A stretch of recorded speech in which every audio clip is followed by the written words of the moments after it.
ko kayo tinawag. At iyan ang makapagbibigay kaluwalhatian sa aking kalooban. Tunay nga sa bawat pagkilos niyo at paggawa, sasamahan kayo ng aking espiritu. Kung kaya't kayo'y maging karapat-dapat.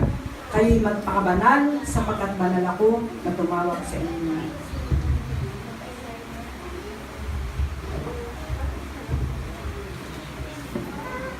Ipagpatuloy ninyo ang inyong kabanalan. Gayon din, ang mga aral na ibinigay ko sa inyo inyong gamitin upang lumakas ang iyong espiritu. Sapagkat malapit na akong dumating, nais ko kayo na datnan na nasa kabanalan. Kayong mga anak ko na nananatili, kilala ko kung sino kayo.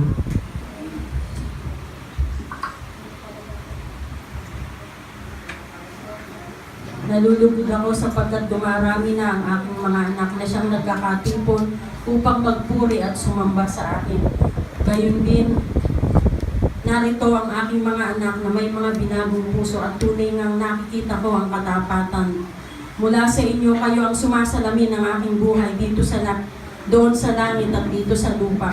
Patuloy ninyong palaganapin ang aking mga salita. Huwag kayong manlilupaypay, bagkus patuloy kayong magpakalakas.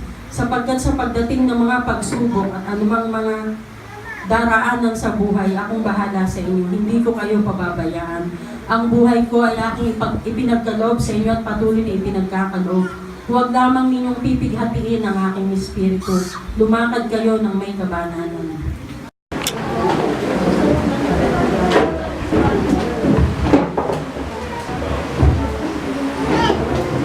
Ang salita po ng Diyos ating pagsasalu-saluhan ay makikita natin sa sulat ni St. Matthew 10:39-42. Kaya nga mga kapatid, tingnan po ninyo mga inuupuan ninyo kung magkabisan, yung pong ating upuan, medyo biglang na po yan. Kaya ingat po kayo, baka kayo po matupilas. Yan po ay isang pag-iingat na dapat natin tingnan. Okay, Matthew 10:39-42.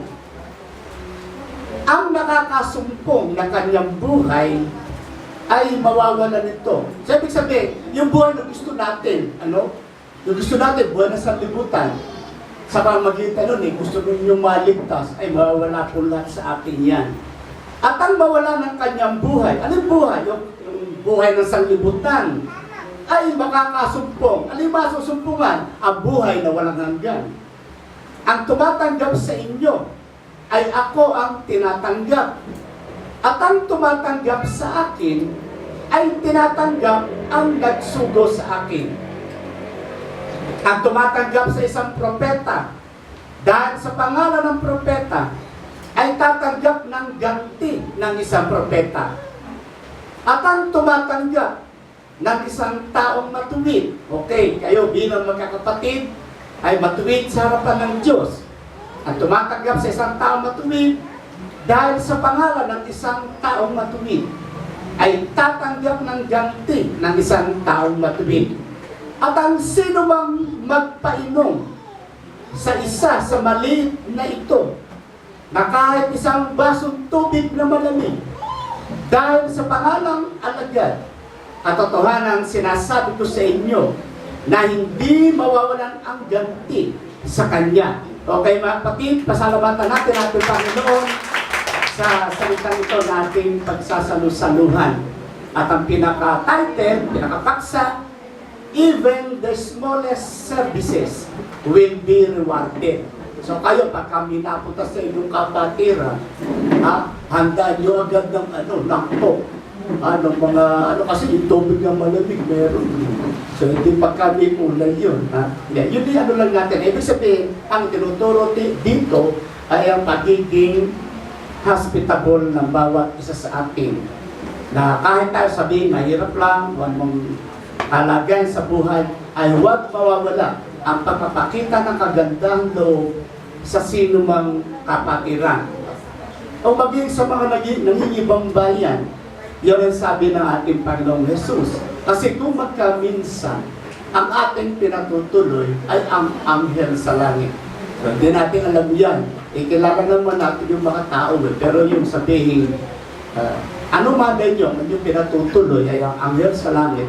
So siyempre, kung pagka minsan dumarating nga yung mga ganyang pagkakataon. Kaya naman sa loob ng matagal na panahon, simula nang tayo ay ipinanganak sa kani-kaniyang kapanahunan, tayong lahat ay pawang namuhay at nasanay sa uri ng pamumuhay na kung saan ay nakasentro lamang sa pagbibigay kasiyahan at karangalan at maging ng kaluwalhatian at kadakilaan sa ating mga sarili. So, yun po yung nature ng tao. Nung tayo po ay hindi pa naboborn again, ang ating buhay ay gusto natin tayo yung pinag-uukulan ng sentro ng pansin ng mga tao na nakapaligid sa atin. Nung tayo ay wala pa sa Panginoon, ang gawain natin ay yung tayo ay maging makasarili. Ang gusto natin, lahat ng mga bagay, maangkin natin, mapasa atin. Lalo-lalo na ang kasaganaan, kayamanan at ang karangyaan at maging ang pagkasikat o pagiging sikat sa mundong ito. At lahat ng tao, unless na siya ay maging isang mananampalataya, ay pawang nakatuon lamang sa kanyang sarili kung paano ito ay mabibigyan ng kasiyahan. Kaya mga kapatid, kung tayo ng mga naririto, dinala ng Panginoon upang mabago ang ating buhay, at ang buhay na ito na ating pagsisikapan na ipabuhay, gayong ikaw ay tinawag na ng Panginoon, hindi po magiging tama at wasto ang paglakad natin sa katwiran. Sapagkat kung patuloy nating paiiralin ang ating pagiging makasarili o pagiging makaako. So yun ang pinikadamutan taglay yan maging sa pagluluwalhati sa kanyang sarili. O ibig sabihin, para bang wala nang iba pang mabuti na maliban sa akin lamang. So ito po hindi ugali na isang mananampalataya.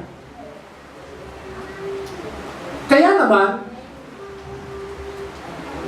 tayo ay pawang tinawag ng Panginoon na dating nakalaan sa pagbibigay kasiyahan at kaligayahan sa ating mga sarili. Mayaman man o mahirap, hindi kailanman makakasumpong ng maging kontento sa buhay. Kaya kita nyo, kahit mayaman tao, at ang laki na nga ng kayamanan, halos nasa kanila na nga ang lahat pero patuloy pa rin silang nananakin. Ginagamit ang kailang mga kayamanan upang sumpuin. Maaaring ipapatay pa ang mga taong nagiging hadlan sa kanilang matataas o matatayog na hangarin. So tayo naman na mga tinawag, iba naman ang ginagawa sa atin ng ating Panginoon. Ano man ang maging kalagayan natin sa buhay, ay masiyahan na kayo doon. Huwag tayo pumari sa ibang mga tao na walang kasiyahan sa buhay.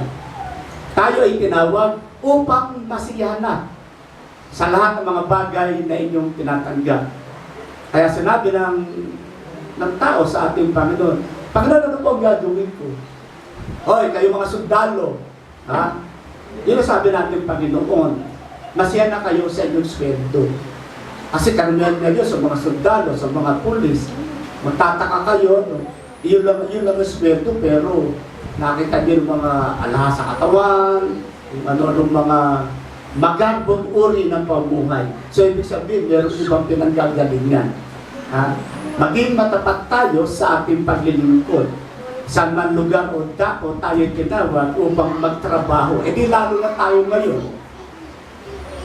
na nasa ating Panginoon na iniiwasan sa atin ang magkaroon ng anumang bagay na may kaugnayan sa tinatawag na korupsyon.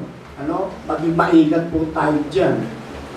Kung kaya, sa pagiging anak ng Diyos, ay pinaiingatan sa atin ang banal at ang makalangit na pagkatawag. Kung kaya pagiging Panginoon o ang paghahari ng sarili sa buong nating katauhan, katulad ng sinasabi ko sa inyo, ay hindi ganoong kadali na maiwanan ni itakwil man sa pamagitan ng tinanggap na kaligtasan. Okay, marami nagsasabi, kami ligtas. Kami nakakatyak na ng aming kaligtasan. Pero ang ating mga sarili ay pawang nakatuon pa rin sa pagiging Panginoon ng ating mga sarili. Dito tayo ay hahatulan ng ating Panginoon sapagkat kapag dumating ang sandali na ang isang tao sa kanyang kalagayan bilang tinawag ng Diyos at patuloy pa rin umiiral ang inyong makasariling layunin, motibo, plano, hindi kayo maliligtas. Pagkat tinawag tayo ng Diyos, susunod tayo sa kanyang kalooban. Ayon sa kanyang mga salita, ayon lamang sa ipinasasabi ng Ama sa kanyang anak at yan din sa kanyang mga lingkod na hinirang. Amen pa ba tayo, mga kapatid? Kaya kailangan maging listo tayo sa pakikinig. Kung ano mga mensaheng ibinibigay sa atin, iyon, mga kapatid, ang tama at nararapat na pagkain espiritual na ibinibigay sa atin sapagkat iyon ang pangailangan natin. Doon tayo nagkukulang. Kung kaya sa bawat pangailangan ng ating espiritual na pabuhay, iyon ang pinupunan ng Diyos upang tayo, mga kapatid, anumang bagay ng pagkukulang natin ay napupuno, binibigyan ng kalutasan upang sa araw-araw nating pamumuhay habang naghihintay sa maluwalhating pagparito ng ating Panginoong Jesus ay maging karapat-dapat tayo na sasalubong sa Kanya. Madalas na sinasabi sa atin na hindi ganoong kadali ang kaligtasan ng isang tao. Katulad ng mga ipinagmamapuri at ipinagmamalaki ng mga tinatawag na mga nagkukunwaring mga alagad ni Kristo o ang tinatawag na mga professed Christians na nagpapalagay sa kanilang mga sarili na mga ligtas. At o na sinabi ko sa inyo, datapat ang kanilang mga gawain, uri ng pananalita, kaisipan at uri ng pabuhay ay salungat sa gawain ng taong inililigtas ng ating Panginoon. Kaya hindi natin maaaring salungatin ang salita ng Diyos para maligtas ka, hindi. Kundi kung anong sinasabi ng salita ng Diyos, susundin natin. Magiging karanasan natin. Iyon ang kaligtasan. 1 Peter 4:17-18, 1 Pedro 4:17-18. Sapagkat dumating na ang panahon ng pasimula ng paghukom sa bahay ng Diyos. At kung mauna sa atin, ano kaya ang magiging wakas ng mga taong hindi sumusunod sa Ebanghelyo ng ating Panginoon? At kung ang matuwid ay bahagya ng makaliligtas, ang masama at ang makasalanan ay saan kaya magsisiharap? So mga kapatid, itong talatang ito ay nagpapakita lamang na kung iyong mga tunay na tinawag, kakapirangot, kakatiting ang tsansa na maligtas, how much more yung mga hindi sumasampalataya? Kaya nga sinabi ng John 3:18 ang hindi sumasampalataya, hinatulan na. So hindi ba nakakatakot yan? Kaya ang panampalataya ay malaki ang magagawa. Lalo-lalo na ang panampalatayang nagliligtas. Noong sabihin dumating na ang panahon ng pasimula ng paghukom sa bahay ng Diyos, ang ibig po sabihin niyan, nagtayo ang Panginoon ng church. At pagdating ng paghukom sa church, makikita muna kung nahuhukom mo ng Diyos yan. Paano paraan? Alis sa dalawa, may kukunin dyan at may maiiwan.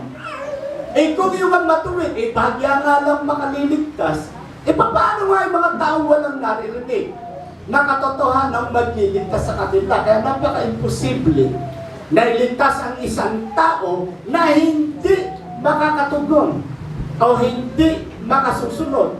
Lalo-lalo na yung mga hindi nakikinig ng Ebanghelyo ng ating Panginoon. Sapagkat simula sa pakikinig, doon dumarating ang pananampalataya. Ang pananampalataya ay nagmumula sa pakikinig. John 10:17, Romans 10:17, 10:14, 15, 16, 17. At ito ang dahilan, mga kapatid, kung bakit napakahirap itaguyod ang kaligtasang kaloob. Lalong-lalo na kung isang kinahabagan ng Diyos at kanyang iniligtas ay hindi magsisikap na matuto. Kaya, kung tayo mga kapatid ay sinasabi natin relihiyoso at hindi naman tayo maghahangad na matuto, para lang naging panate ka lang sa iyong relihiyon, pero hindi ka nakatutugon sa panawagan ng kaligtasan. So, yun o aking pakaingatan. So, hindi ho ang relihiyon ang magliligtas sa tao, pero ang relihiyon po ay may kaugnayan sa kaligtasan ng tao. Pero hindi yung relihiyon. Kasi maraming relihiyon Pag narito ka, ligtas ka. Wala po sa Bible yun. Kahit pabalik-balik ka rin po natin ng Bible, wala po sa Biblia yan. Pero, meron pong tinatawag na tunay na relihiyon. Ayan. Sapagkat ang relihiyon po, ang ibig pong sabihin niyan, isang uri ng panampalataya, tama man o hindi. So ngayon, tatanungin ko kayo nasa relihiyong tama o mali? O siyempre, tama, di nasa relihiyong tayo. So pagka nasa relihiyong tama, ikaw ay may tama at wastong relationship sa Panginoon. Sapagkat kapag ang Diyos ay nagtayo ng kanyang iglesia, so pupunta dyan ang relationship. So iyan ang tunay na relihiyon. Ang mga magkakapatid ay nagmamahalan sa isa't isa. Nagmamalasakitan sa isa't isa. Itinatakwil ang sarili para lamang maging karapat-dapat na kasalimuhan o kasalamuhan ng kanyang mga kapatid, yung fellowship, para sa'yo maging karapat-dapat sa fellowship na isinasagawa. Kasi kung wala pa din, hindi ka kasama sa relihiyong itinatag ng ating Panginoong Jesus. Sapagkat pinakaloban niya ng Espiritu Santo upang ang lahat magkaroon ng bunga ng pag-ibig. Kaya tayo po lahat ay may tungkulin na mahalin, pagmalasakitan, palalahanan ang kanyang kapatid. Kung kaya tayo ay dinala sa isang kalagayang nagmamahalan sa isa't isa. So yung po ang tunay na iglesia at saka relihiyong nararapat na itaguyod, yung mga nagmamahalan. Kung kayo nagmamahalan sa isa't isa, sabi natin Panginoong Jesus, ay makikita ng mga taong nakapaligid sa inyo, kayo nga ay aking mga alagad. Isipin nyo, yun ang buod na sinasabi ng ating Panginoong Jesus. Kung tayo rito, mag-aawayan, makakagalit, magsusumbatan, pipintasan. Kahit sabihin tayo, nasa tamang relihiyon, mga kapatid, hindi ang ni Jesus na tayo isa Kanya. Kapag hindi natin ipinairan ang pag-ibig ng Kanyang kaloob sa bawat isa sa atin. Ang pagtitipong ito, na nakasentro lamang sa pagiging malaya sa lumang kalikasan, na totoong pinasama ng mahalay na pita at masasamang pagnanasa. Gayon din ang pag-imagsik sa Diyos. Kung kaya tayo, galing sa iba't ibang pamayanan, ay dinala ng ating Panginoon dito upang wasto at maingat na maturuan. Sapagkat habang ang isang tao, kahit sabihin siya relihiyoso, ay hindi natuto ng daan ng kaligtasan, ay huwag siyang umasa na sa pagparito ng ating Panginoong Jesus ay makakasama siya sa kanyang mga babalikan. Kaya nga, palaging sinasabi sa atin, matapos nating tanggapin ang kaligtasan, Sinabi ng apostol na si Pablo, na lubusin ninyo ang gawain ng inyong kaligtasan na may takot at paniginig. So, asan yung mga sinasabi ng mga pastor na yan? Hindi na kinakailangan i-work out ang salvation. Ay nako, sabi ni Pablo work out your own salvation. Kaya kung sasabihin, hindi na kinakailangan i-work out, ay that is the doctrine of the devil. Sapagkat kung hindi na kinakailangan i-work out, mga kapatid, hindi na kailangan na ba ng baka tulad dito. Matulog na lang tayo, mangarap kayo, managinip kayo, ligtas na kayo. Kaso hindi work out your own salvation. Kaya tayo may tungkulin na gampanan na itaguyod ang ating kaligtasan. Pero hindi lamang itataguyod, nakalagay na may takot at panginginig. Bakit may takot at panginginig? Kasi pag naiwak ka, doon ang punta mo. Sa impyerno. Dapat talaga yung pinapangaral yan. Diretsahan, sabihin ng katotohanan, walang takutan. Kasi yun naman ang sabi ng Bible eh. May po ba tayo? Upang maliwanagan ng lahat ng mga tao. Hindi pwede rin yung bola-bola lang. Hindi pwede yung, ano ko sister, brother, ayos lang yan. Hindi pwede rin ito. Dito pag mali, sasabihin sa iyo mali ka, sasawayin ka. Lalo na yung niiran, yung pagiging baka sarili ng tao. So sabi yung work out your own salvation, Philippians 2:12. Ito ay isang katotohanan na ang gawain ng kaligtasan, ng kani-kaniyang kaligtasan, ay hanggang sa makumpleto ito. At kapag ang isang tao ay tumigil sa kanyang gawain ng kaligtasan, nanabang, nanghina, tinamad, itigil na rin ng Diyos na tulungan ng isang tao na ipagpatuloy ang inumpisan niyang kaligtasan sa inyo at sa akin. Kaya pag kayo humakbang, hahakbang ang Diyos. Po ba? Pag kayo tumigil, ititigil ang Diyos. Hindi ganun tumigil na kayo, pagpapatuloy pa ng Diyos yung kaligtasan. Tinapos na ng Diyos ang kanyang gawain ng pagliligtas sa atin sa pamagitan ng alin? Ng kamatayan at ng pagkapako sa krus ng ating Panginoong Yesus, na ngayon ay nasa sangkalangitan na. Tapos na yun. So tayo ngayon ang may tungkulin na gampanan nito. Kaya tayo, huwag tayong tatamad-tamad na manalangin. Huwag tayong tatamad-tamad sa inyong pagbabasa. Na lalong huwag kayong tatamarin sa inyong pagdalo sa mga gawain.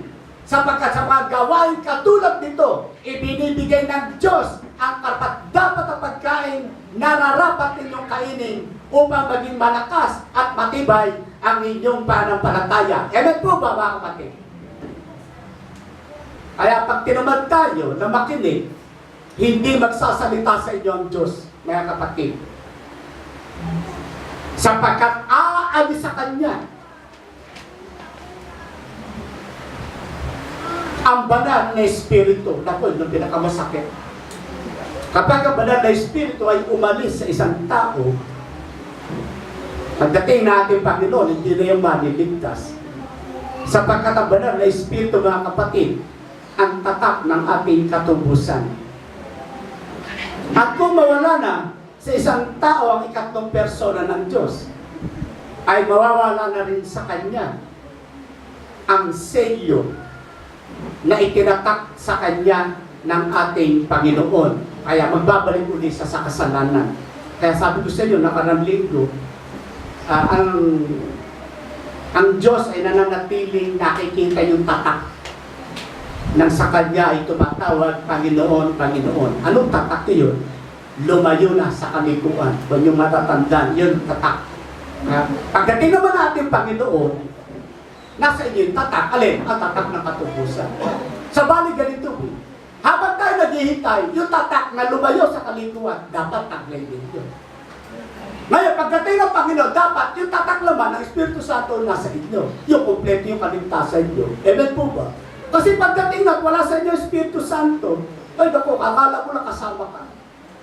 Baka umangat na lahat yung mga naririto, naiiwi yung upuan mo, katanong ka, hindi ka baka angat-angat. Bakit? Naiiwan ka dahil sa kasalanan taglay mo na hindi na isusuko sa Panginoon.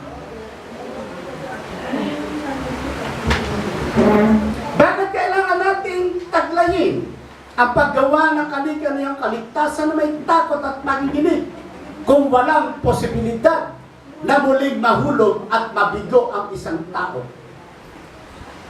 Suppose one will not obey in working out his own salvation. Will God continue to work when man refuses to permit Him? At una sinabi ko sa inyo, kung tumigil ka na sa paggawa ng kaligtasan, gayong tumanggi ka na sa gawain ng Diyos, tutulungan ka pa ba ng Diyos? Hindi, siyempre titigil na rin ang Diyos. Man's power to do and not to do God's will depends upon his own decision. Kaya madalas sinasabi sa atin, your decision makes your own destination. That in every decision we make, we should see to it that we will not be mistaken. Kaya pag-igihan ninyo decision dito. Na sa oras na magkamali kayo, hindi magkakamali ang Diyos na ibigay ang tama at wastong hatol sa inyo. Amen po ba, mga kapatid? Kaya maging maingat tayo. Such power of freedom to choose between life and death comes from God. But to use it, it lies with man. Nasa inyo ang tamang paggamit ng kapangyarihan ito between life and death. At kung magkamali ang sino man, mananagot siya sa ating Panginoon. One who will not use this power to work out his own salvation will be held responsible. All born-again Christians possess the power, but all do not use it. And so, what will happen? Ang lahat daw ng mga born-again Christians, taglay ang kapangyarihan ito, between life and death, ng piliin niya. Gayon pa man, kung hindi natin ginamit sa katalinuhan, ano mangyayari? Hindi mapapahamak. Ilang sagot doon. Kaya nga, upang maging sigurado tayo na ang malayang kapasyahan ay hindi masasayang sa bawat decision making natin isasagawa, ang lahat ng mga iniligtas ng Diyos ay nararapat at pangunahin na magsikap na maturuan at matuto. Meron tinuturuan, hindi matututo. Kayo, tinuturuan po ba tayo? Tayo. Pinapangaralan po ba tayo? Natututo po ba tayo? Kasi meron man nakikinig, hindi natututo. Dapat sa dami-dami ng aral at turo, dapat ginagram rin yung opportunity na yan. Ano? Kasi yung bawat aral na binibigay sa atin is a reconstruction of our yung pagiging bago nila lang natin. Pag dumating sa salita, reconstruct yung body natin. Saan? Tungo sa makalangit na kalikasan. Kasi yung salita ni Kristo, dumating sa atin ay binubuo yung ating katawan hanggang sa mabuo ang pagiging isang bagong nilalang. Kaya unless a man be born of water and the Spirit, he cannot see nor enter into the kingdom of God. Kaya kinakailangan ma-construct tayo, no? Mabuo tayo bilang isang bagong tao sa pamagitan ng pagiging isang natuturuan at natututo. Ayan, makakambal ang dalawang iyan. Upang, bakit kinakailangan maturuan at matuto? Ito ang layunin. Upang ang pagiging Panginoon ng sarili, ang pagiging baka ako nito, ang pagiging mapagmataas, ang pagiging mayabang, ang pagiging nag-aakala sa kanyang sarili ay siya lamang. Ang mga bagay na ito ay ibinibigay upang alisin ang lahat ng mga kahiyahiyang ugaling ito na hindi kinalulugdan ng ating Panginoon. Pagkat si Lucifer, isang mayabang na tao na nilikha. Sorry, mga kapatid. Kasi nilikha lang ng Diyos yun. Isang mapag-ambisyon na gusto niya siya yung maging Diyos. Kaya nga sinabi na Isaiah at ni Ezekiel, nagnasa siya to dethrone God. Ha?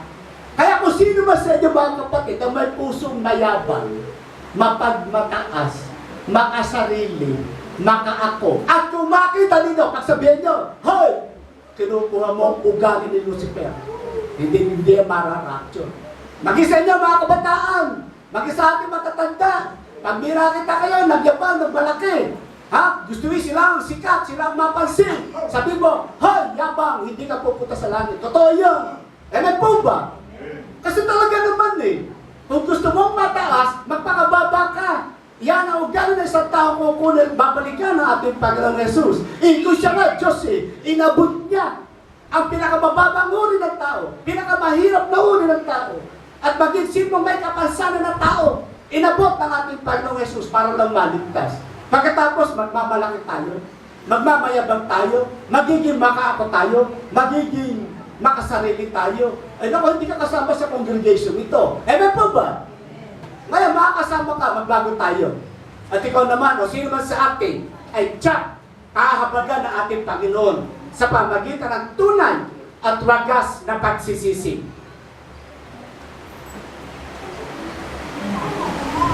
Kaya yun ang kinakailangan gawin natin. Kinakailangan tayo maturuan at matuto. Sapagkat ito lamang ang nagiging hadlang sa pagsunod sa kalooban ng Diyos. Lalo na tayo na mga dumaan sa biblikal at makalangit na proseso ng kapangalan ng mga kasalanan pinagsisihan natin, baga natin gagawin. So, yun ang panunumbalik sa Diyos. Maglilingkod ka na sa Panginoon. Pag tinanggap natin si Jesus bilang Panginoon at tagapagligtas, inumpisahan ang kaligtasan mo. Inumpisa pa lang yun. Akala nung iba, pag tinanggap si Jesus, tumawag sa pangalan ng Panginoon, maniligtas. Inumpisa pa lang. Kaya nga, will be saved, shall be saved. Hanggang sa dumaan tayo at makarating sa dulo ng landasin makiting at nakatawid. Iyon, mga kapatid, ang kaligtasan. Pero yung mga maraming sasabi, ligtas na kayo! Naku, huwag kayo maniniwala sa mga pastor na yun. Ligtas na kayo! Kahit ano na, basta kaligtasan, nasa inyo na. Kahit sa kayo pumunta. Naku, tama. Nakalagay naman doon, ligtas na kayo, pero hindi ka doktor. Kung hindi pa. Kung inyong lalakaran, mga salitang tinuturo ko sa inyo, sabi ni Paul. Pero merong kumi. Ngayon, sasabihin natin sa ating sarili ngayon, tatanong tayo, ngayon, ligtas po ba tayo? Siyempre, ligtas tayo. Sapagkat nasa kalagayan tayo, tinuturuan, nakikinig, at handang sundin ang mga bagay na pinasusunod sa atin ng Panginoon. Tandaan natin, every day is the day of salvation. Kung tayo ligtas sa araw na ito, why not? Pwede natin gawin. Wag muna natin itindihin yung bukas. Po ba? So may another bukas, yun ang may na ating itaguyod. Yung kaligtasan natin para bukas ulit na maghapon. Pero yung bukas, wag muna natin itindihin ngayon. Hindi pa nakakaraos yung ngayon Kaya nga, sigurado, ligtas tayo. Ngayon maghapon, ligtas tayo. Po ba? Kasi wala pa yung bukas. Yung sinasabi na ating Panginoon, na kinakalampangalagaan natin yan araw-araw hanggang sa pagparito ng ating Panginoong Jesus. Ay ulit sa atin, yung mga once saved, always saved. Wala po sa Bible yun. Ito kasalanan ginawa, gagawin pa.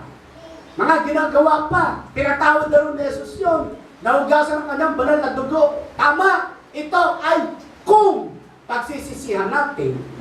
Pero isang kasalanan na hindi tama at wastong pinagsisihan, nananatiling tatak ang kasalanan iyan upang ikaw ay hindi maligtas.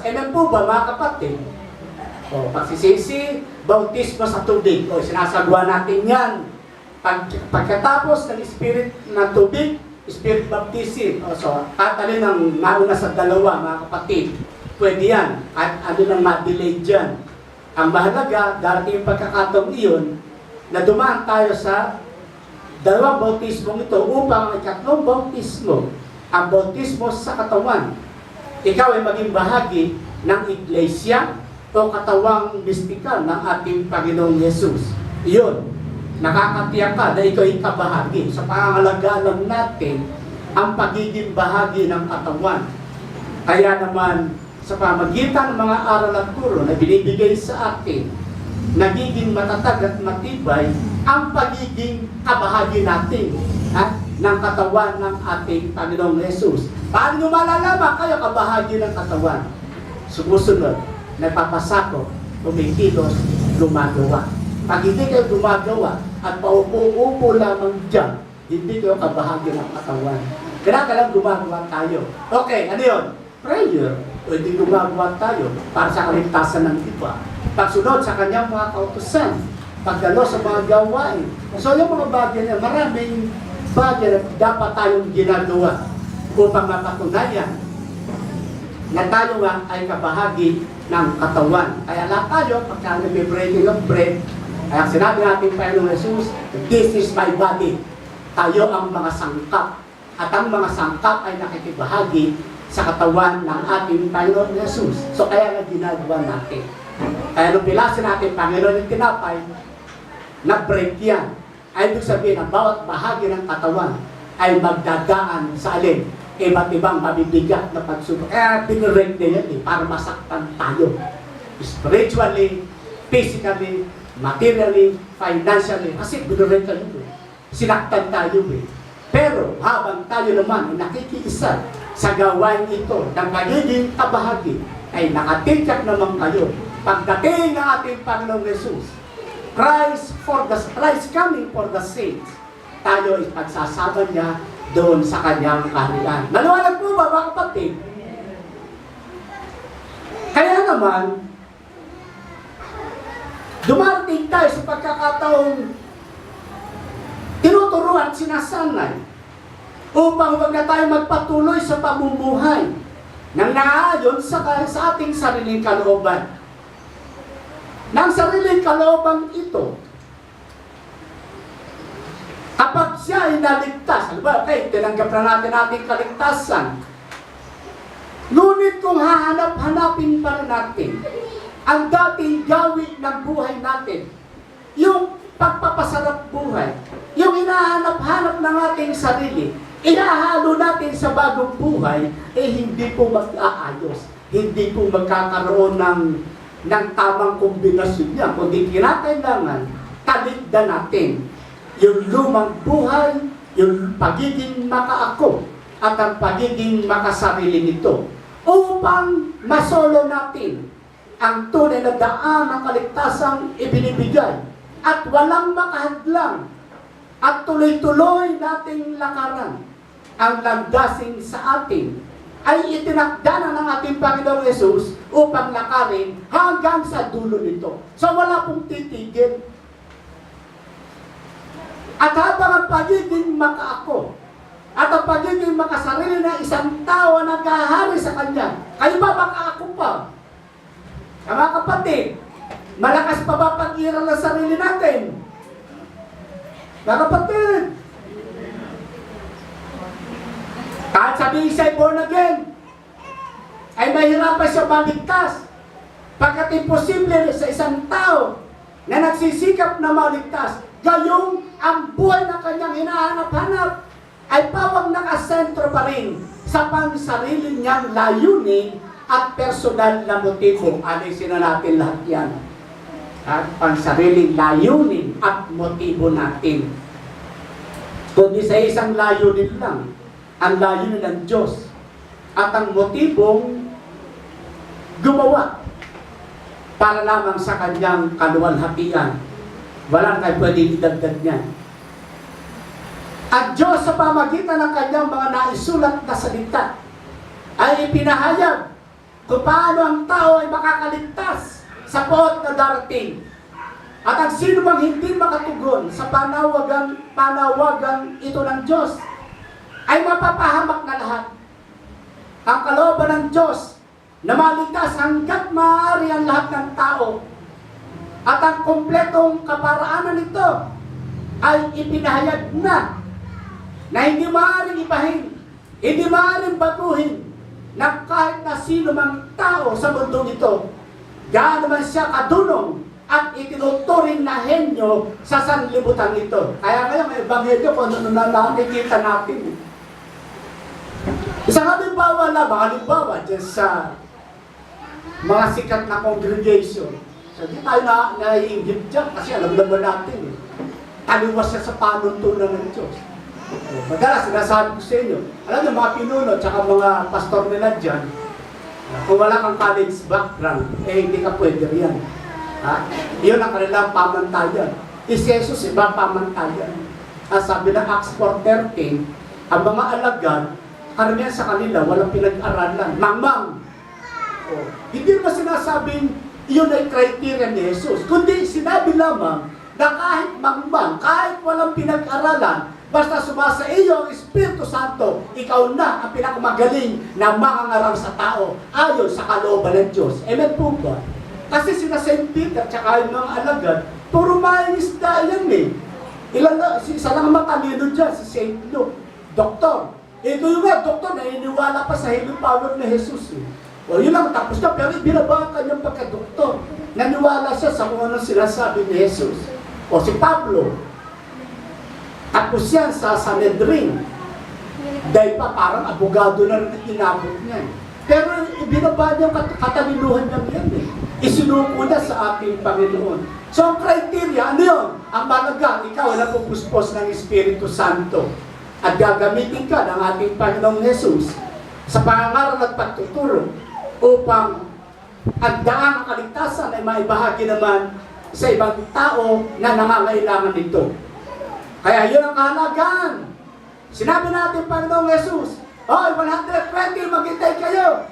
Hindi sinabi natin, Panginoong Jesus, yung 120 na babae at lalaki, puro doktor yan, puro abogado yan. Wala, mga kapatid, kasama dyan, mainisda, walang pinag-aralan. Pero ni sila'y mapuspos ng Espiritu Santo, pinasimula na iglesia, nangaral sa mga tao, at nakita nila na si Jesus ay sumasa kanila sa paggawa nila ng mga tanda at kababalaghan, pagpapagaling na may sakit, lahat ng uri ng karamdaman, at pagpapalaya sa mga nabibilanggo sa kasalanan at ng maging ng mga masamang espiritu na kanilang madatnan. Amen po ba? Yan ang tunay na ebanghelyo. Yan ang full gospel na tinatawag. Taglay ang kapangyarihan. At hindi lamang sa salita, sapagkat sinabi ng apostol na si Pablo, ang kaharian ng langit ay hindi lamang sa pagsasalita, kundi sa kapangyarihan at sa patotoo ng Espiritu Santo. Yan ang tunay. Kaya napakaraming nagkakamali dyan na sabi, nakalipas na raw yun, tapos na raw yun. Yung mga nagsasabing gano'n, sila yung mga tao hindi makakamit ng kapangyarihan dito pagkat hindi karapat-dapat na pagkatiwalaan sa pag-ira na kami kailang mga sarili, mga kapatid. Kaya yung pagiging makaako, ito, mga kapatid, ay siyang number 1 hadlang sa isang tao. Kaya magpakumbaba tayo at huwag nating hayaan na umalagwa. Ano ba ibig sabihin malagwa? Makagalaw, makaporma ang ating pagiging makasarili, makaako. Ibig sabihin, gusto natin na tayo ang maging sentro ng usapan. Alisin na natin yan sapagkat walang kahihinat ng mabuti.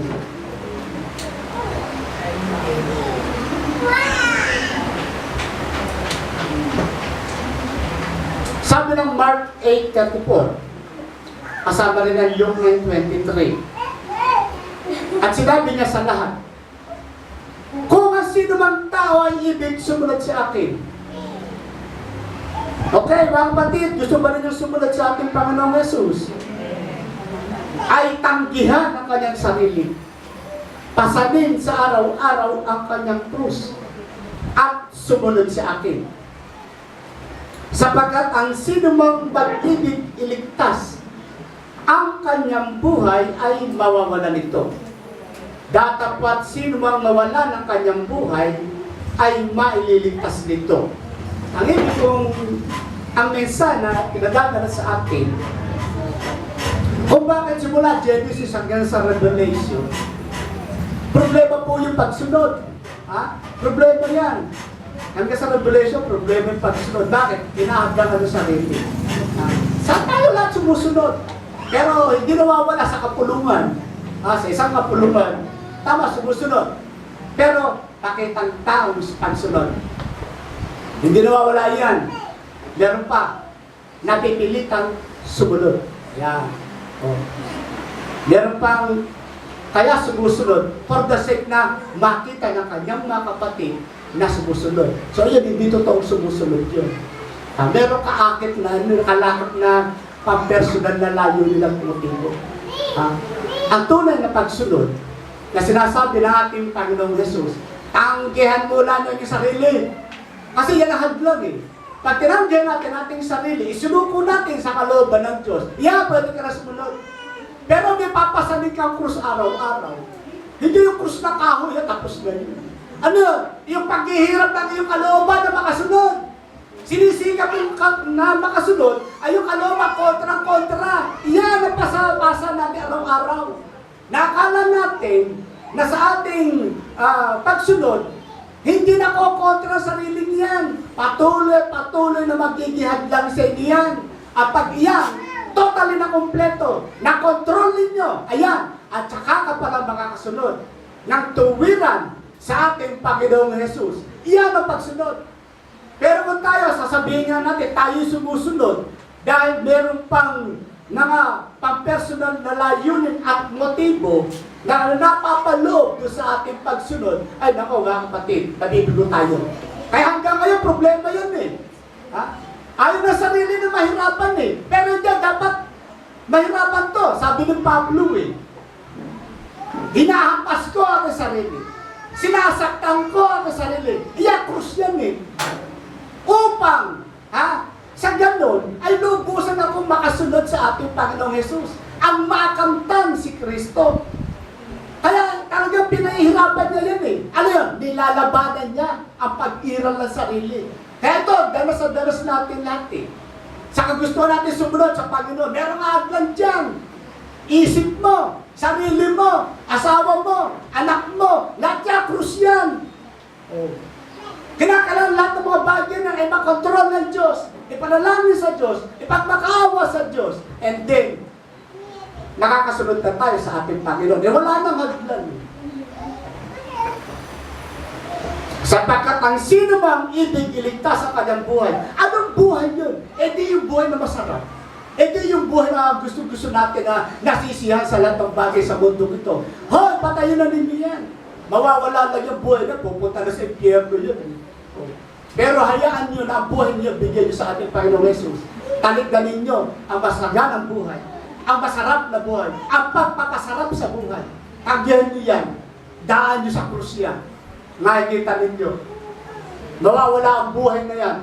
Yung dating hinahanap-hanap natin buhay.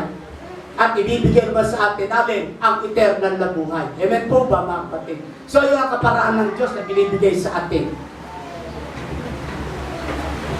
Whoever lives a life of self-gratification. Yan ang matindi.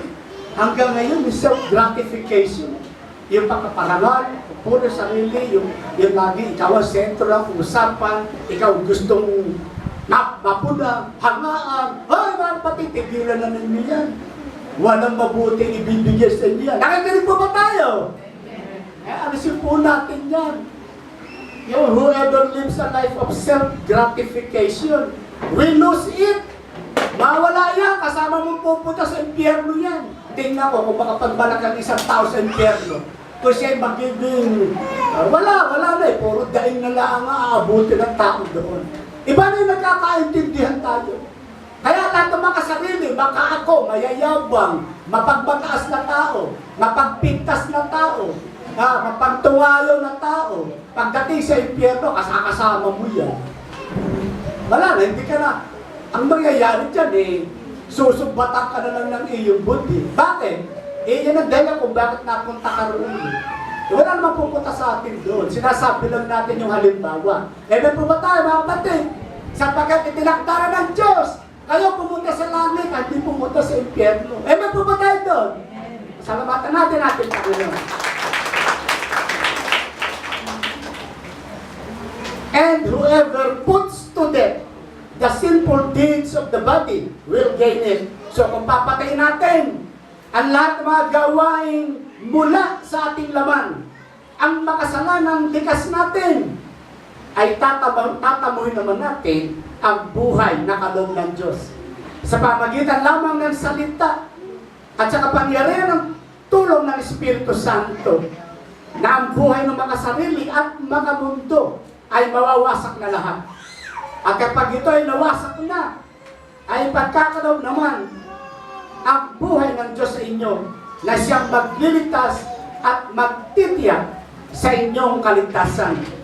Samantala, hindi ang lahat ng mga nagsasabing sila ay sumasampalataya ay mananampalataya nga. Sapagkat sinabi ng Romans 10:13-15, sapagkat ang lahat ng nagsisitawag sa pangalan ng Panginoon maliligtas. Okay, paano nga sila yung magsisitawag? Doon sa hindi nila sinasampalatayanan.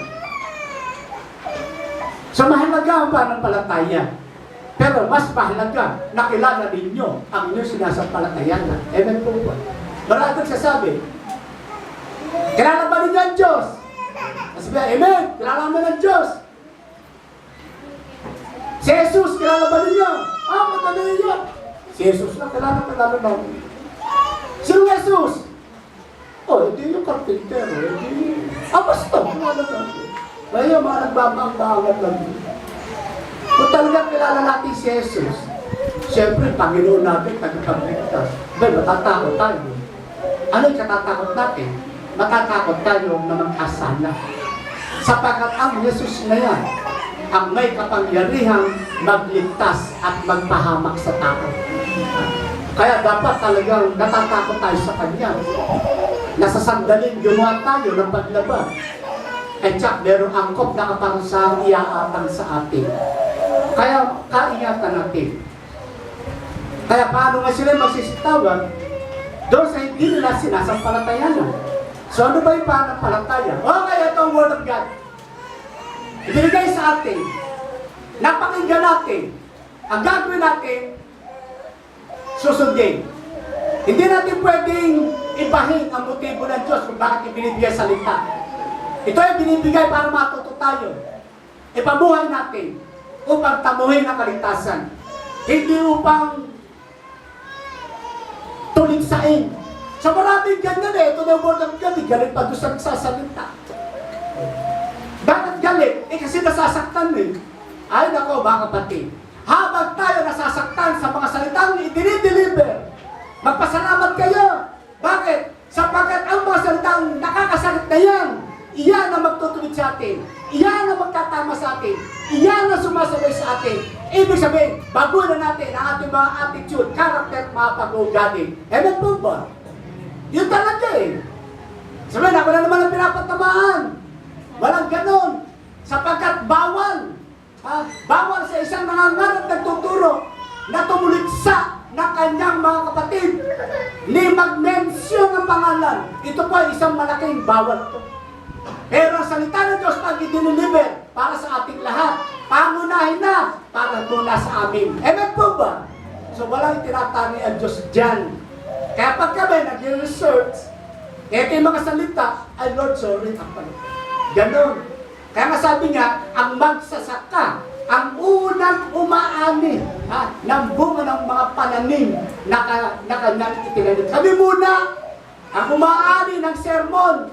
Kami muna ang umaani ng pagtuligsa. Siyempre, binigay sa amin ng Diyos yun. Ang kumikilala sa inyo, kumikilala sa atin. Kaya matapos kami tuligsain ang kongregasyon naman sa kailan deliver ang salita ng alin? Sa ikatitibay, sa ikalalagyo, at sa ikalalaganap ng Ebanghelyo para sa kaligtasan natin lahat. Amen po ba, mga kapatid? So, yan ang layunin yan. Kaya walang, kung tinatamaan lang tayo, naku, ayoko na maging ganun. Kasi kapapahabak po lamang natin yan.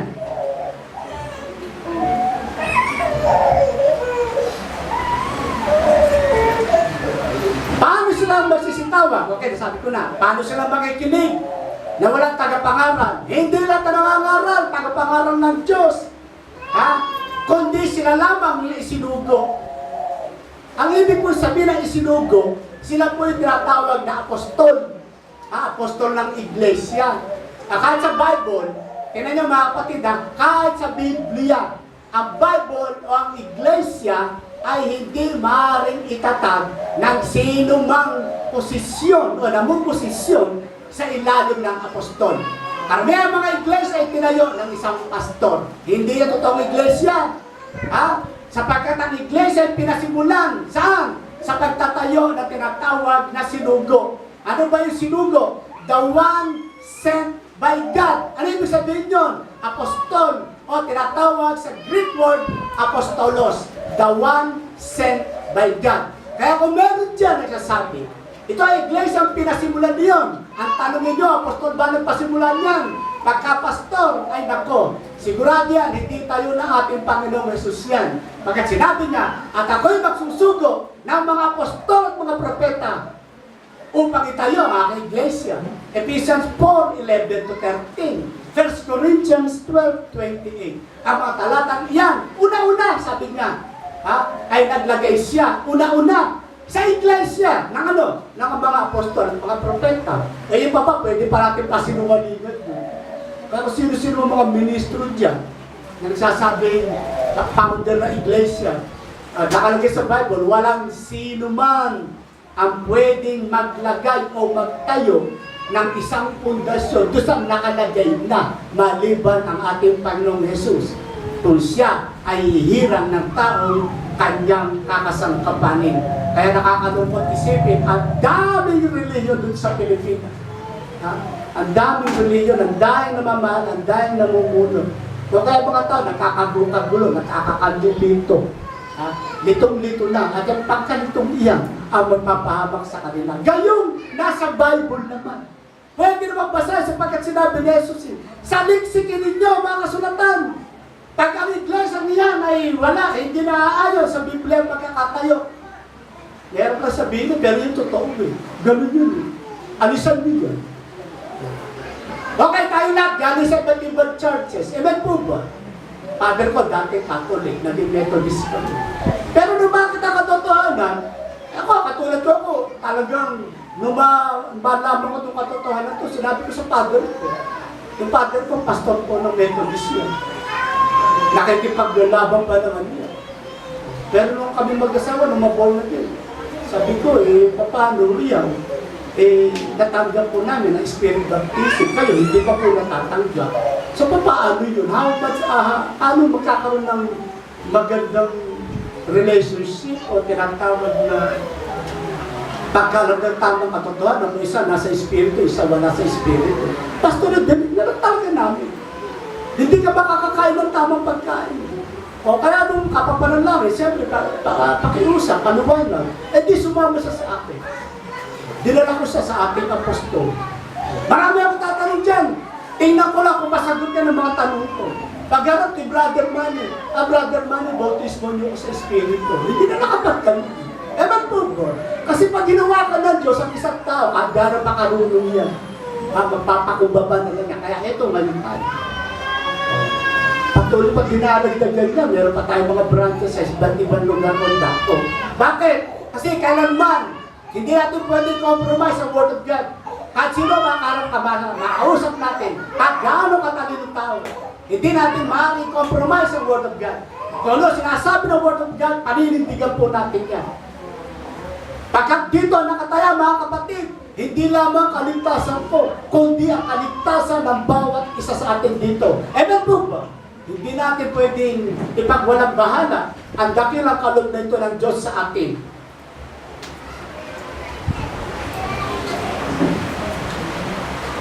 Kaya nga sinabi rito, ang isang sinugo ay kumakatawan sa ating Panginoong Jesus.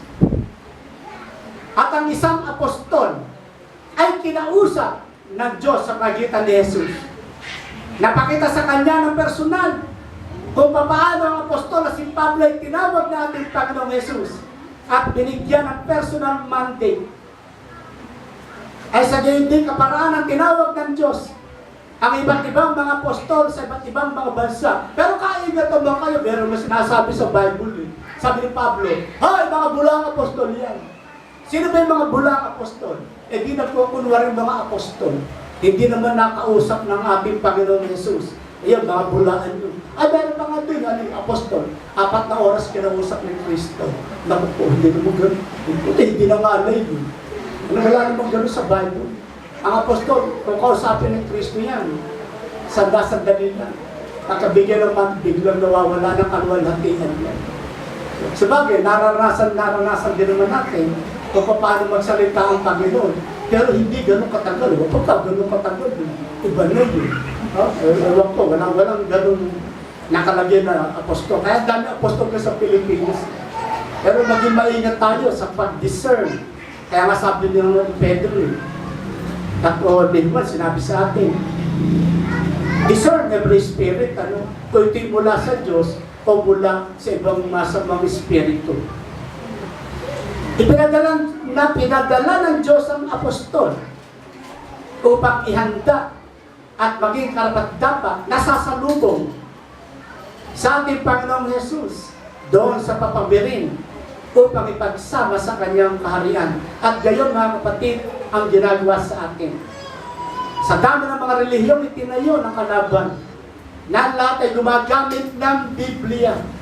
Nakakalungkot na tanawin, na napakarami ng mga kaluluwa ang pawang naliligaw ng landas patungo sa kapahamakan.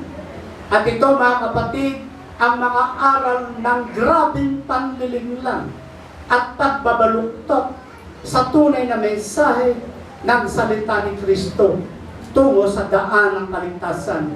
At sa pamagitan ng mga kung ano-anong mga pang-aakit sa tao at mga huwad na pangako ng kaligtasan ay naging matagumpay na sinasamantala nila lahat ng pagkakataon upang linlangin at ipahamak ang higit at nakararaming mga tao sa kawalan ng kaalaman. Datapwat nanganganib na mapahamak at maparusahan doon sa dagat-dagatang apoy at asupre na inilaan ng Diyos kay Satanas at sa lahat ng magsisisunod sa Kanya. Kaya kayo, pasalamat. Doon sana tayo papunta. Pero inagaw tayo sa apoy. Inagaw tayo ng ating Ama sa langit sapagkat yung salitang may tupa pa ako sa ibang kulungan. Mga kapatid, gano'n ang ginawa sa atin. Kung sa isang relihiyong tao galing, dinampot ng ating Ama at inalagay sa tunay na kulungan ito. Pasalamat natin sa Panginoon yan. Kasi kung ginawa sa atin, awawa naman tayo. Sinabi ni Jesus sa liksikin nyo, mga kasulatan, John 5:39, receiving a false prophet as a true one, or receiving a wicked man posing as a righteous man, will not be rewarded. Kaya nga ang sabi maluwanag at tumatanggap sa inyo, tumatanggap sa akin. Pero hindi naman lahat ang ministro dapat tanggapin. Yung iba nagpo-posing as a righteous man lang Iba nagkukunwari totoo, pero mali. Kaya maging maingat po tayo. Binigyan tayo ng karunungan at kaalaman upang ma-discern. So yung gift of discernment, kaloob ng Espiritu Santo yan. Kaya yung mga tao hindi nagtataglay na Espiritu Santo, walang gift of discernment yan. Ewan po ba? Kaya ang nangyari sa kanila, yung sa discernment, hinala, putong. Ano yun? Paano mo nalaman? Basta. Tayo meron ba kaya ng Word of God? Masasabi natin na mali ang isa o tama ang isa. Mula sa Diyos ang isa o mula kay Satanas ang isa. Bakit? Sapagkat ito'y kaloob ng Espiritu Santo. Kaya, if a person receives such or bids him, God speak, one is a partaker of his evil deeds. Kung tayo nga o isang tao ay naniwala, tumanggap sa isang taong nakukunwaring mahalampalataya o mahangaran na ating Panginoong Jesus, ay nararamay sa kanyang masamang magawa. Kaya sabi ng 2 John 9:11, ang sinumang nagpapatuloy sa pagkakasala at hindi nananahan sa aral ni Kristo ay hindi kinaroroonan ng Diyos. Ang nananahan sa aral ay kinaroroonan ng Ama at gayon din ng Anak. Kung sa inyo ay dumating ang sinuman at hindi dala ang aral na ito. Anong aral yun? Yung aral na bumula sa Espiritu Santo. Ha? Ito ang sinasabi, huwag ninyong tanggapin sa inyong bahay at huwag nyo siyang batiin. Huwag kayo, ganun pala dapat. Alam ba, ibang aral, ibang reyo ang dala. Ay, naku, pasensya ka kasi, ibang nagbigay yan. Ha? Kaya walang ginagawa kundi manlason. Tayo, hindi na tayo manlalason kasi alam na natin yung panlason. Sabi nga ang mga anak ng Diyos ay hindi na nalalason. Ewan po ba? So, ano bang araw ng panlalason? Hindi na kayo malalason. Bakit? I-immune na kayo. Sanay na kayo sapagkat nasa inyo na ang salita ng katotohanan. So, paano pa kayo malalason? Sapagkat ang bumabati sa Kanya ay nararamay sa Kanyang masamang gawa. We cannot receive every teacher of religion and expect to be rewarded even when we make a mistake. So, kahit tanggap tayo ng tanggap, alam naman natin mali, walang reward na dating sa inyo. Kundi doon lamang doon sa tunay na propeta, tunay na lingkod, tunay na kapatid, doon may reward kayo. Kapag binigyan ninyo ng atensyon ng pagiging hospitable natin. Yun ang tinuturo, pag-ibig. We will be judged for every mistake, for we are plainly told, by their fruits you shall know them. Kaya nga huling talata, Matthew 7:15-20. Mag-ingat kayo sa mga bulang propeta na nagsisilapit sa inyo na may damit tumpa. Datapwat sa loob ay mga lobong maninila. Sa kanilang mga bunga ay inyong makikilala sila. Nakakapitas baga ng ubas sa mga tinikang o ng mga igos sa dawagan. Kaya hindi naman, ang bawat mabuting punong kahoy ay nagbubunga ng mabuti. At ang bawat masamang punong kahoy ay nagbubunga ng masama. Hindi maaari ng mabuting punong kahoy ay magbunga ng masama. Okay mga kapatid, kayo ba mabuting punong kahoy? Ulitin ko, kayo ba mabuting punong kahoy? Dapat walang lalabas sa inyo masama. Masamang pananpa, masamang pag-iisip, masamang gawain. Lahat ng bagay ng masama dapat hindi na nakikita sa atin. Bawat punong kahoy na hindi nagbubunga ng mabuti, yun naman ang banta ng ating Panginoong Jesus. Pinuputol, inihahagi sa apoy. So, ibig sabihin, pupuntay sa impyerno. So, isa lang ang dapat na gawin natin. Tayo lahat ay magpakabuti. Mamuhay sa kabanalan at paglakad sa katwiran. Ang mga mananampalataya ay nangangailangan maging matalino kung kanino siya magpapasakop at susunod upang maging ang kalitlitang kagandahan loob ng kanyang gagawin sa mga isinugo ng Diyos ay hindi mawawala ng kabuluhan at tiyak na kayo ay sa langit tatanggap ng kaukulang ganti na kahit isang basong tubig na malamig na ibigay nyo sa kanino mang kapatid, lalo na sa ginagawa ninyong paggalang at pagpapasakop at pagsunod sa nalalaman ninyong kumakatawan sa ating Panginoong Jesus upang ihatid ang maganda at ang mabuting balita ng kaligtasan sa kapangyarihan ng Espiritu Santo. Kaya nga sinasabi niya 1 Thessalonians 5:12-13, datapwat ipinamamanig namin sa inyo mga kapatid na inyong kilalanin ang mga nagpapagal sa inyo, ang mga nangangaral at nagtuturo sa inyo, at ang mga namumuno sa inyo sa Panginoon, na nagpapaalala sa inyo, at inyong lubos na pakamahalin sila sa pag-ibig. Dahil sa kanilang gawa, magkaroon kayo ng kapayapaan. Kaya sa congregation ito, simula sa pinuno hanggang sa lahat na dinadala pa ng ating Panginoon, ang kapayapaan kinakailangan ay nasa pagitan nila, nasa kalagitnaan nila. Sapagkat doon natin mapatunayan na si Jesus nasa kalagitnaan natin. So magkaroon kayo ng kapayapaan sa isa't isa. Hebrews 13:17. Magsitalima kayo sa mga namumuro sa inyo. Ito yung mga itinalagyan ng Diyos na mga nangangaral sa inyo, mga nagtuturo. Sunod kayo, hindi naman namin kayo tuturuan ng mali. Amen po ba? Kung kami sa nakakapag-deliver kami, mga salitang, ito yung dapat kami sabihin, kami sa nagkakamali kami. Pero hindi kami perfect, mga kapatid. Gayun pa man, naitatama namin, ano mga pagkakamali, nalaman namin, ay, bali yung nasabi ko ha. Pero alam po, nadidiscern naman natin kung saan papunta o patungo ang mga salitang inihahatid. Sapagkat doon tayo binigyan ng karunungan at ng kaunawaan. Pasakop kayo sa kanila. Sapagkat sila yun nagpupuyat, ibig sabihin, nagbabantay dahil sa inyong mga kaluluwa na parang sila magsusulit. Eh, yun naman talaga nararamdaman namin. Kami na mga nagsasalita sa inyo. Ha? Kasi magkabalik kami, para ba yung kami magsusulit sa Panginoon? Ganyan kabigat ang tungkulin ibinigay ng Diyos. Kaya, ito'y gawin nila upang gawin nila na may kagalakan at huwag may hapis sapagkat sa ganito'y hindi ninyo mapapakinabangan. Kaya huling talata, Hebrews 4:2. Sapagkat tunay na tayo'y inarangan na mabuting balita.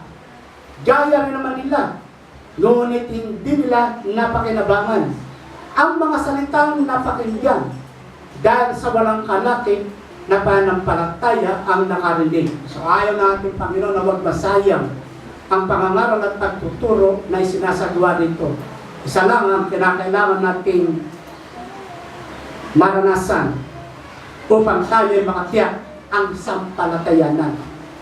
Ang faith ay bunga ng Espiritu na mahihirapan ang agawin ito ng Diablo sa atin sapagkat ito'y nakatatak na kasama ng ating kaligtasan. Pasalamatan natin ang ating Panginoon sa mensahe ito na ating pagsalusalunan.